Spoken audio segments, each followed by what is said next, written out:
আসসালামু আলাইকুম। দেখেন মাশাআল্লাহ আমার মরিচ গাছে মরিচের ফুল আসতেছে।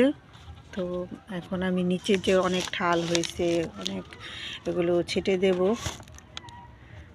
নিচের ঠালগুলো ছেটে দেব, রাখবো না, তাহলে মরিচ গাছগুলো ভালো হবে। এর আগেও আমি একবার ছেটে দিয়েছিলাম, কত ব্রাঞ্চ আসছে দেখেন।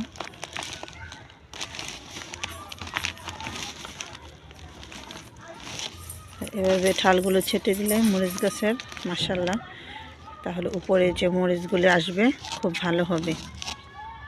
এখানেও মরিচ আসছে, প্রচুর মরিচের ফুল আসতেছে। তো এইভাবে আমি সবগুলো গাছ পরিষ্কার করে দেব। আরেকটা মরিচ গাছ, এটারও ফুল আসতেছে,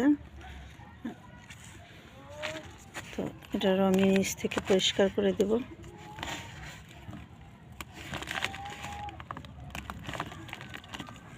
কতগুলো ময়লা বের করছি।